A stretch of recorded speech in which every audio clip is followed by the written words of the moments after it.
ओम साई राम।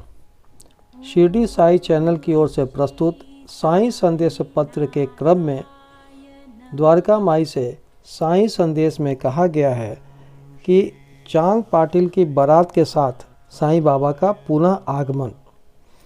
जिला औरंगाबाद निजाम स्टेट के दूप गांव में चांद पाटिल नाम का एक धनवान मुस्लिम रहता था। जब वे औरंगाबाद को जा रहे थे तो मार्ग में उनकी घोड़ी खो गई। 2 मास तक उन्होंने उसकी खोज में घोर परिश्रम किया, परंतु उसका कहीं पता न चल सका।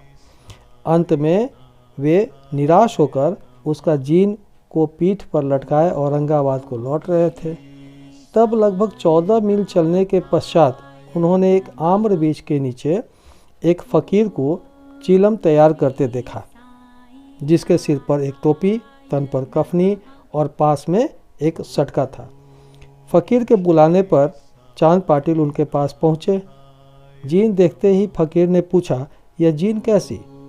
चांद पाटिल ने निराशा के स्वर में कहा, क्या कहूँ, मेरी ये घोड़ी थी, वह खो गई है और यह उसी का जीन है। फकीर बोले, थोड़ा नाले की ओर भी तो ढूंढ लो। चांद पाटिल नाले के समीप गए तो अपनी घोड़ी को वहाँ चढ़ते देखकर उन्हें महान आश्चर्य हुआ।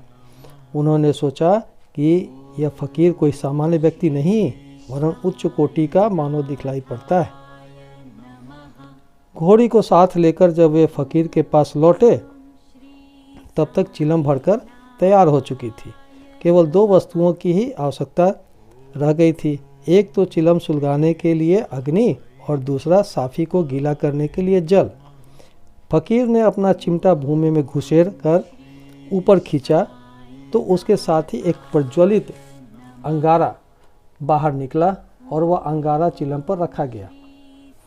फिर फकीर ने सटके से जो ही बलपूर्वक जमीन पर प्रहार किया तो ही वहाँ से पानी निकलने लगा और उसने साफी को भिगोकर चिलम को लपेट लिया। इस प्रकार सब प्रबंध कर फकीर ने चिलम पी और तत्पश्चात चांद पाटिल को भी दी। यह सब चमत्कार देखकर चांद पाटिल को बड़ा विस्मय हुआ। चांद पाटिल ने फकीर से अपने घर चलने की आग्रह किया। दूसरे दिन चांद पाटिल के साथ फकीर उनके घर चला गया और वहाँ कुछ समय तक रहा। पाटिल धूप गांव का अधिकारी था। उसके घर पर अपने साले के लड़के का विवाह होने वाला था और बारात शिरडी को जाने वाली थी।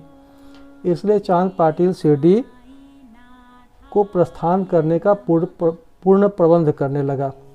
फकीर भी बारात के साथ ही गया। विवाह निर्विघ्न समाप्त हो गया और बारात कुशलतापूर्वक धूप गांव को लौट आई, परंतु वह फकीर शिरडी में ही रुक गया और जीवन पर्यंत वहीं रहा। ओम साई राम। श्री साई नाथाय नमः। ओम श्री साई नाथाय